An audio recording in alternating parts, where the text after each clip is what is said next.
مرشد جسے کہا جاتا ہے ہدایت دینے والا۔ عزیزان گرامی وقار، قرآن پڑھو، اس طرح کی ایسی باتیں نہ مارو، ہواؤں میں نہ پھینکو۔ وہ مریدین بھی ویسی ہیں، پیر بھی ویسا ہی ہے۔ اس نے کیا دکھایا، انہوں نے کیا دیکھا، پتہ ہی نہیں۔ میں نے سنا ہے کہ کوئی پیر صاحب ہے، وہ بھیجے میں اللہ دکھاتے ہیں، بکرا کاٹتے ہیں، بکرے کا سر پھوڑ کر کے اس کا بھیجا نکال کر کے اس میں رکھتے ہیں، واللہ عالم۔ یہ بھیجے کا تصور کہاں سے آیا یہ بھی نہیں معلوم کہ میاں جب دکھانا ہی ہے تو بھیجے میں کیوں، انڈے میں کیوں نہیں دکھتا، گردے کلیجے میں کیوں نہیں دکھواتے؟ میرے خیال سے ایسا ہو سکتا ہے کہ پیر صاحب کو بھیجا پسند ہوگا، جتنے مرید دیکھیں گے اتنے بھیجے آئیں گے۔ کیا تماشا ہے، دین کو تماشا بنا کر رکھا ہے۔ اے غیور مسلمانوں، اپنی عقل کا استعمال کرو۔ یا قرآن تو یہ کہہ رہا ہے کہ موسیٰ علیہ السلام سے ان کی قوم نے کہا تھا، ایک جگہ نہیں، یہ آیت 2 جگہ آئی ہے، 2 جگہ پڑھ کر کے دیکھ لو۔ ان کی قوم نے کہا تھا ہم جب تک اللہ کو نہیں دیکھ لیں گے، جب تک آپ پر ایمان نہیں لے آئیں گے۔ موسیٰ علیہ السلام نبی ہو کر کے اپنی قوم کو نہیں دکھائے، نہیں، اللہ دیکھنے والی چیز ہے ہی نہیں۔ قرآن کہتا ہے لا تدرکہ الابصار وہو یدرک الابصار، کوئی آنکھ نہیں ہے جو اس کو گھیر میں لے لے۔ اگر کسی آنکھ میں آ گیا تو وہ خدا نہیں، خدا وہ ہے جو کسی کے آنکھ میں سما نہیں سکتا۔ ہاں، وہ اللہ رب العزت ہے جو ساری نگاہوں پر حاوی ہے، پوری دنیا کو وہ دیکھ رہا ہے، لیکن اسے دیکھنے والی آنکھ نہیں۔ رسول کریم صلی اللہ تعالی علیہ وسلم اس سے مستثنا ہیں۔ صرف اللہ رب العزت نے میرے نبی صلی اللہ تعالی علیہ وسلم کو اپنا دیدار کرایا، یہ ایکسیپشن ہے، یہ ایکسیپشن ہے۔ وہ زندگی میں ایک مرتبہ حضور اکرم صلی اللہ علیہ وسلم کے ساتھ ہوا بیداری کے عالم میں، لیکن یہاں پر بھی ہم یہی کہیں گے میرے عزیزو، جس وقت اللہ تعالیٰ کو اپنا دیدار کرانا تھا اپنے نبی کو، اس رات خصوصی طاقت ان کی آنکھوں میں ڈالی، تب دیدار کرایا، خصوصی طاقت و قوت دی تب دیدار کرایا۔ ورنہ تو بہت سارے صحابہ بھی اختلاف کرتے ہیں اس بات پر۔ صحابہ کی 2 جماعتیں، بعض صحابہ کا تو یہ کہنا ہے کہ نہیں، رسول کریم صلی اللہ تعالی علیہ وسلم نے اپنی آنکھوں سے نہیں دیکھا، دل کی آنکھوں سے دیکھا، یہ ماتھے کی آنکھوں سے نہیں دیکھا، اس لیے کہ قرآن کہتا ہے کوئی آنکھوں سے دیکھ ہی نہیں سکتی۔ اس میں حضرت عائشہ صدیقہ بھی ہیں، حضرت عائشہ صدیقہ بھی فرماتی ہیں۔ لیکن حضرت انس رضی اللہ تعالیٰ عنہ جو صحابی رسول ہیں، انہی کے مسلک پر ہم بھی ہیں۔ سب صحابہ اپنی جگہ پر حق پر ہیں، ہم ان کے مخالفین میں سے نہیں ہیں، لیکن انہوں نے اپنا اجتہاد کیا۔ حضرت عائشہ صدیقہ نے کہا کہ نہیں، قرآن کے حساب سے تو ممکن نہیں لگتا کہ کوئی دیکھ سکے، حتیٰ کہ حضور صلی اللہ علیہ وسلم نے۔ لیکن حضرت انس نے فرمایا کہ میں نے خود رسول پاک صلی اللہ علیہ وسلم سے سنا ہے، اللہ کے نبی صلی اللہ علیہ وسلم نے فرمایا میں نے اپنی ان آنکھوں سے اللہ کا دیدار کیا ہے۔ تو ایک صحابی کی روایت یہ بھی ہے۔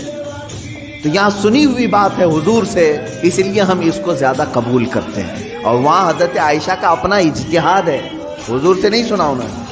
قرآن کو پڑھ کر کے وہ کہتی ہیں قرآن کے حساب سے تو نہیں لگتا کہ آنکھوں سے دیکھا جا سکتا ہے۔ حضور جو معراج میں گئے تھے اس وقت تو حضرت عائشہ کی شادی بھی نہیں ہوئی تھی۔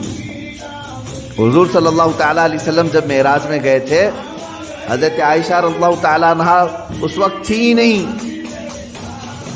تو یہ تو روایات جو اس وقت موجود تھے ان کی لی جائے گی۔ بہرحال میں یہاں بات یہ کر رہا تھا کہ قرآن میں اللہ تعالیٰ نے فرمایا کہ موسیٰ علیہ السلام سے تو اس سے بڑا سوال کر چکے، اے نبی آپ سے یہ پوچھ رہے ہیں کہ ہمیں آسمان سے کوئی کتاب اتار کر کے دکھاؤ، سامنے سامنے دکھے گی تو ہم ایمان لائیں گے۔ تو اللہ نے فرمایا اس سے بڑا سوال یہ موسیٰ علیہ السلام سے کر چکے کہ ہمیں اللہ دکھاؤ تب ایمان لائیں گے۔ ان لوگوں کا ایک ہی علاج ہے، ان کے دل کے اطمینان کے لیے کوئی چیز نہیں کی جائے گی، ان کے لیے یہ روز ایک ایک چیزوں کا مطالبہ کریں گے۔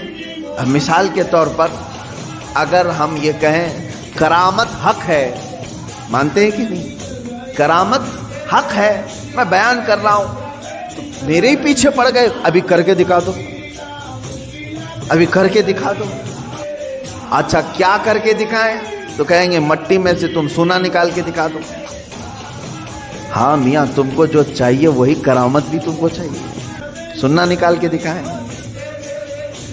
میرے عزیزو، اس طرح کے مطالبے یہودیوں اور عیسائیوں کے ہوا کرتے تھے. اب مسلمانوں کا سب سے بہترین عقیدہ کیا ہے؟ الحمدللہ میں آپ کو بتاتا ہوں. تمہاری تعریف میں اللہ نے کیا فرمایا.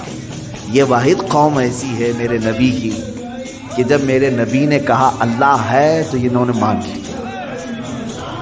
جب میرے نبی نے کہا یہ قرآن ہے تو اس کی ہر آیت پر ایمان لیا ہے. کبھی بھی امت نے یہ نہیں پوچھا کہ اے رسول ہمیں اترتی ہوئی تو نہیں دکھ رہی، آپ کہہ رہے ہیں کیسے مانیں. نہیں، مسلمان قوم وہ ہے جنہوں نے کہا میرے نبی نے کہہ دیا تو ہو گیا. حتیٰ کہ حضور نے آ کر کے کہہ دیا کل کی رات میں سفر پر تھا، صحابہ نے ایمان قبول کر لیا، آمنا و صدقنا. اسی لیے قرآن جو شروع ہوتا ہے سورہ بقرہ میں آپ پڑھیں گے، شروع کی آیتوں میں اللہ نے تعریف میں فرمایا ھدی للمتقین الذین یؤمنون بالغیب. اللہ فرماتا ہے یہ کتاب ہم نے اتارا ہی ہے ان لوگوں کے لیے جو غیب پر ایمان رکھتے ہیں. یہ کتاب ہدایت ہے ان لوگوں کے لیے جو غیب پر ایمان رکھتے ہیں. آج تک مجھے بتاؤ، برسوں سے آپ نماز پڑھنے کے لیے آ رہے ہیں، مسجد میں آ رہے ہیں، کبھی آپ نے امام صاحب سے جا کر کے پکڑ کے پوچھا کہ امام صاحب آپ اللہ اکبر کہہ کر کے جھکاتے ہیں سجدے میں، کبھی یہ تو بتاؤ ہے کہاں اللہ، دکھتا کیوں نہیں ہے مسجد میں؟ کبھی پوچھا آپ نے؟ نہیں. یہ مسلمان کی شان ہے. ہر مسلمان کے دل میں اللہ رب العزت کی محبت بسی ہوئی ہے. اسے معلوم ہے ایک ذات ہے، میری دیکھنے کی اوقات نہیں. جب وہ وقت آئے گا مولا حجابات ہٹائے گا اور اپنا دیدار کرائے گا. کیونکہ جنت میں جانے کے بعد مسلمان کو سب سے بڑا انعام کیا دیا جائے گا؟ سیب، انار، انگور، حوریں، غلمان، نہریں. سب سے بڑا انعام مسلمان کے لیے ہوگا کہ اسے سارے حجابات ہٹا کر کے اللہ کا دیدار کرایا جائے گا. اس سے بڑا انعام کچھ ہوگا؟ پوری زندگی جس کے لیے وہ عبادت کرتا رہا وہ رحمان اسے دکھایا جائے گا. بلکہ قرآن کہتا ہے وجوہ یومئذ ناظرہ الی ربہا ناظرہ. اس دن کچھ چہرے ایسے چمک رہے ہوں گے، دمک رہے ہوں گے. یہ سورہ قیامہ کی آیت ہے. کچھ چہرے چمک رہے ہوں گے، دمک رہے ہوں گے. کیوں مولا؟ الی ربہا ناظرہ، اس لیے کہ وہ اپنے رب کے پاس رب کو دیکھ رہے ہوں گے، اس لیے کہ وہ براہ راست اپنے رب کا دیدار کر رہے ہوں گے. ادھر رب کو دیکھ رہے ہوں گے اور چہرے چمک رہے ہوں گے. وہ وقت آئے گا جب تمہیں دیدار کرایا جائے گا. لیکن دنیا میں اس طرح کا مطالبہ کرنا بیجا ہے، نہیں کرنا چاہیے. اللہ رب العزت نے جس چیز کو منع کر دیا اس چیز کا سوال نہیں ہوگا. کیونکہ موسیٰ علیہ السلام کو جب اللہ نے کہہ دیا لن ترانی، تم مجھے نہیں دیکھ سکتے، تو یہاں کون سا مرید 30 مار کھاں ہے جو موسیٰ علیہ السلام سے اوپر بننے کی کوشش کرتا ہو؟ ان سے بھی بڑا ہے کوئی جو اپنے پیر صاحب سے جا کر کے کہے کہ آپ مجھے اللہ دکھوائیے اس کے بعد بیعت کرتا ہوں. ارے موسیٰ علیہ السلام کو کوئی طور پر نہیں دکھایا اللہ نے، اور تمہیں جھوپڑ پٹی میں دکھائے. یہ گمراہیاں جو ہمارے ہاں گھر کر رہی ہیں اس کا علاج کرنے کی ضرورت ہے. میں اتنا سخت ان لوگوں کے خلاف اس لیے بولتا ہوں میرے عزیزوں، مجھے جہاں تک میرا دل کہتا ہے اس طرح کے جو تصوف کے بہانے سے ہماری جماعتوں میں آئے ہیں ان کا دور دور سے اسلام سے کوئی تعلق نہیں. یہ شیطان ہے جو انسان کے لباس میں ہمارے درمیان آتے ہیں. اس کو پہچانو. شیطان پیر کی شکل میں بہت زیادہ آتا ہے، اکثر آتا ہے، کیونکہ گمراہی یہاں سے زیادہ ہو سکتی ہے. اسی لیے اعلیٰ حضرت رضی اللہ تعالیٰ عنہ نے شرطیں لکھ کر کے رکھی ہیں کہ کس سے بیعت کرو گے، کس سے نہیں کرو گے. کیونکہ سب سے زیادہ یہاں گرنے کے چانسز یہاں ہیں. یہاں اندھا دھند یقین کیا جاتا ہے. پیر کی بات پر ایسے آنکھ بند کر کے یقین کرنے کا رواج ہے ہمارے درمیان. اس لیے شیطان اس چور راستے سے اندر آتا ہے کہ سارے مریدین آمنا صدقنا کہیں. میرے عزیزو، یہ بات میں اپنے لیے بھی کہتا ہوں. آج اگر مجھ سے بھی کوئی بیعت ہے، میرے ہر اس مرید سے بھی میں یہ کہوں گا، اس وقت تک تمہاری بیعت قائم ہے جب تک میں شریعت پر قائم ہوں، جب تک میں شریعت پر قائم ہوں اس وقت تک تمہاری بیعت قائم ہے۔ اگر مجھے شریعت سے ذرا برابر ہٹا دیکھا، میری بیعت توڑ دو، بلکہ خود ٹوٹ جائے گی، خود ٹوٹ جائے گی۔ میں پیر ہی نہیں ہوں، میں پیر ہوں، پیر نہیں کہلاؤں گا، پیر۔ یہ بات اس لیے عرض کر رہا ہوں کہ شریعت کے ترازو میں ہر ایک کو تولو، میں دوسروں کے متعلق نہیں کہہ رہا، مجھے خود تولو۔ جو مجھ سے بیعت ہوا ہے اس مرید سے بھی میں کہوں گا کہ شریعت کے دائرے، یہ نہیں کہ میرے پیر نے کہہ دیا آنکھ بند کر کے، جیسے آج کے لٹھو مرید ہیں کچھ، پیر صاحب نے کہہ دیا نہیں ہونا ہی ہے، نہیں، پہلے پرکھو اس کو کہ پیر نے اگر حکم دیا ہے تو رسول پاک کی شریعت کے مطابق دیا کہ نہیں دیا۔ مفتی اعظم ہند رضی اللہ تعالیٰ نے اپنے ایک مرید کو ٹکٹ لانے کے لیے بھیجے اور وہ ظہر کی نماز قضا کر گیا۔ عصر کے ٹائم پر پہنچا تو سب سے پہلے مرید سے یہ پوچھا کہ ظہر پڑھی تھی کہ نہیں پڑھی، ظہر تھی یا جمعہ کی؟ اس نے کہا لائن میں لگا تھا، چھوڑ کے جاتا تو پھر لائن ٹوٹ جاتی اور ٹکٹ بھی نہیں ملتا، آپ کا چھوٹ گئی۔ تو آپ نے جلال کا اظہار کیا، ٹکٹ پھینک دیا۔ یہ پیر و مرشد ہے۔ اور مرید سے یہ کہا تو نے اتنا بڑا گناہ کیا کہ میری فرما برداری کرنے کی غرض سے اللہ کی نافرمانی کر گیا۔ یہ ہوتا ہے پیر۔ ہمیشہ یہ یاد رکھنا کہ پیر کی حکم بجاوری کے غرض سے کہیں ایسا نہ ہو جائے کہ اللہ کی نافرمانی ہو جائے۔ نمبر 1 سب سے پہلا ہمیں جو پرائیورٹی دینی ہے وہ رب ذوالجلال کی ذات ہے۔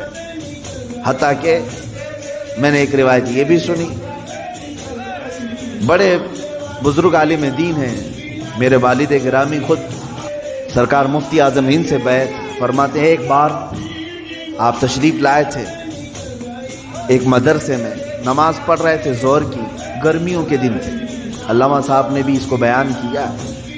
فرماتے ہیں کہ پیچھے وہ پنکھا لے کر کے جل رہے تھے، گرمی ہو رہی ہے، نماز پڑھ رہے تھے۔ مفتی اعظم ہند رحمۃ اللہ تعالی، میں سچے پیروں کی بات کر رہا ہوں، میرے سے سلام پھیر کر کے اس کا پنکھا کھینچا اور پھینک دیا اور کہا کیا کر رہے ہو؟ کہا حضور گرمی سے پسینے میں آپ شرابور ہیں، میں ہوا کر رہا تھا۔ تو آپ نے کیا فرمایا جانتے ہیں؟ کہتے ہیں میں خود اللہ کی عبادت میں تھا، اللہ بادشاہ اعظم ہے اور اس کی عبادت کرنے کے وقت بندہ غلام ہے، کیا یہ کسی غلام کے لیے لائق ہو سکتا ہے کہ غلام کی بھی خدمت کی جا رہی ہو؟ جب وہ بادشاہ کی عبادت میں لگا ہو تو غلام کی خدمت ہونی چاہیے۔ یہ فرسٹ پرائیورٹی اللہ رب العزت کی ذات کو دینے کا تصور ہم نے سچے پیروں سے سیکھا ہے۔ یہ نہیں کہ نماز چھوڑو، پیر کی عبادت میں لگا ہے، سب جنت دلا دے گا۔ کہاں کی جنت دلائے گا؟ کون سی جنت دلائے گا؟ بہت سارے پیروں نے اپنے مریدوں کی نمازوں کو برباد کر رکھا ہے، کہا نہیں تمہیں کیا ضرورت ہے، میں سب بخشوا دوں گا، سب بخشوا دوں گا۔ جو پیر ایسا کہتا ہے اسے قبرستان لے کر کے جاؤ، جو بھی مرید مرے اس کے ساتھ دفن کرو، اسے بٹھاؤ اس کے ساتھ۔ منکر نکیر آنے والے پیر صاحب بیٹھو یہاں پر، جب تک پورا حل نہیں ہوگا اٹھ کر کے نہیں جانا، دیکھتے ہیں تمہیں یہ قبرستان تک نہیں جا سکیں گے۔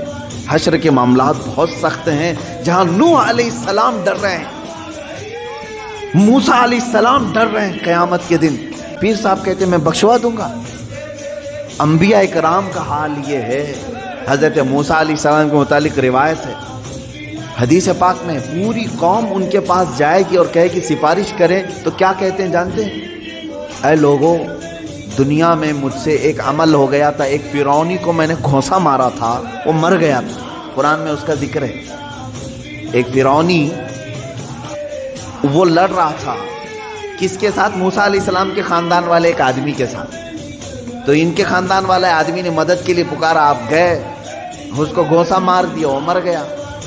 دوسرے دن پتا چلا کہ ان کے خاندان والا جو آدمی تھا وہ خود غلطی پر تھا، وہ آدمی نہیں جس کو موسیٰ علیہ السلام نے مارا، وہ غلطی پہ نہیں تھا، یہی غلطی پر تھا، اسی نے مدد کے لیے بلایا، اسی نے مروا دیا۔ موسیٰ علیہ السلام کو اس عمل پر بڑی پشیمانی ہوئی، اور قرآن پاک میں اس کا ذکر ہے۔ موسیٰ علیہ السلام نے رو رو کر کے توبہ کیا، استغفار کیا کہ میرے ہاتھ سے ایک آدمی مر گیا۔ اب حدیث میں سنتے ہیں آپ، قیامت کے دن جب پوری مخلوق موسیٰ علیہ السلام کے پاس شفاعت کے لیے جائے گی تو وہ کہتے ہیں زندگی میں میرے سے ایک عمل ایسا ہو گیا تھا، میرے گھونسے سے ایک ناحق آدمی مر گیا تھا، آج مجھے ڈر ہے کہ اللہ کہیں مجھے وہ سوال نہ کر لے۔ کون کہہ رہا ہے؟ موسیٰ علیہ السلام۔ تم مجھے سفارش کی بات کر رہے ہو، مجھے خود میرے متعلق ڈر لگ رہا ہے کہ میرا وہ عمل مجھ سے پوچھ نہ لیا جائے، میں کہاں سب کی سفارش کروں گا۔ اور یہاں صبح سے شام تک عورتوں کی بھیڑ میں بیٹھا ہوا پیر، وہ کہتا ہے میں سب کی بخشش کروا دوں گا۔ عورتوں، ہاں مرید کرنا جائز ہے عورتوں کے لیے، لیکن مصافحہ، بدن دبانا، مالش کروانا، یہ چیز ہرگز شریعت کی اجازت نہیں دی جاتی۔ ایسے سارے لوگوں کی میں تردید کرتا رہوں گا، اس لیے کہ اپنی قوم پہچانے۔ تم اپنے جسم کے علاج کے لیے جو ڈاکٹر ڈھونڈتے ہو، اچھے سے اچھا ڈاکٹر ڈھونڈتے ہو، MBBS چاہیے، MD چاہیے، اور اپنی روح کے علاج کے لیے جھولا چھاپ، جس کی کوئی شریعت میں علم بھی نہیں، ایسے پیر کو ڈھونڈ لیتے ہو جو تمہاری طبیعت اور تمہارے روح کا علاج کرے گا۔ وہ کیا علاج کرے گا؟ وہ خود بیمار آدمی ہے بیچارہ، روحانی بیمار ہے۔ ہاں، جو روح کا بادشاہ ہوتا ہے تم اس کو دیکھو گے کہ وہ نمازوں کے لیے دوڑ رہا ہوتا ہے، اپنے مریدین سے کہتا ہے تنبیہ کے ساتھ کچھ بھی چھوٹے لیکن اللہ کی عبادت تم سے نہ چھوٹے۔ وہ پیر صحیح ہے جو تمہیں رب تعالیٰ تک جوڑ دے، یہ نہیں کہ تمہیں اپنی دکان تک جوڑ دے۔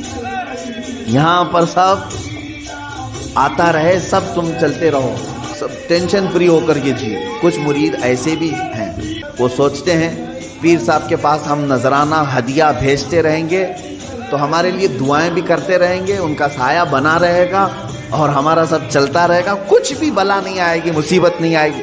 یہ سب جاہلوں کے پیدا کیے ہوئے معاملات ہیں میرے عزیز، جاہلوں کے ہیں۔ صحابہ کرام سے بڑھ کر کے مرید کون تھا؟ میرے آقا صلی اللہ علیہ وسلم سے بڑھ کر کے پیر کون تھا؟ اس کے باوجود رسول کریم صلی اللہ تعالی علیہ وسلم سے صحابہ کرام کے اتنے گہرے تعلق کے باوجود مجھے بتائیں کبھی کسی صحابی کو حضور نے کہا ہو چھوڑ دو نمازیں میں ہوں نا؟ کسی سے کہا ہو؟ عام صحابہ کی تو بات تو چھوڑیں، حضور نے خود سیدہ کائنات فاطمہ الزہرا رضی اللہ تعالیٰ عنہ سے کہتے ہیں، اے فاطمہ، کیا کہتے ہیں؟ اعملی لا اغنی عنکی شیئا، تو اپنے عمل میں پوری ہو، سارے عمل پوری کرتے رہنا، یہ مت سوچ کر کے بیٹھنا کہ میں تیرے لیے سب کچھ کر دوں گا، میں تیرے لیے سب کچھ کر دوں گا، یہ سوچ کر کے عمل سے دور نہیں ہونا۔ حضرت فاطمہ کو جب حضور یہ کہہ رہے ہیں تو کون سا پیر ہے جو اپنے مریدوں کو نماز کی چھٹی دے رہا ہے؟ آؤ سب قوالی میں بیٹھو، نماز معاف ہو جائے گی، ہے؟ آؤ یہاں گانے باجے بھنگڑے لگتے رہے، تمہاری نمازیں جاتی رہیں۔ معاذ اللہ رب العالمین ان شیاطین الانس کو سمجھیں جو انسانوں کے شیطان ہیں، انسان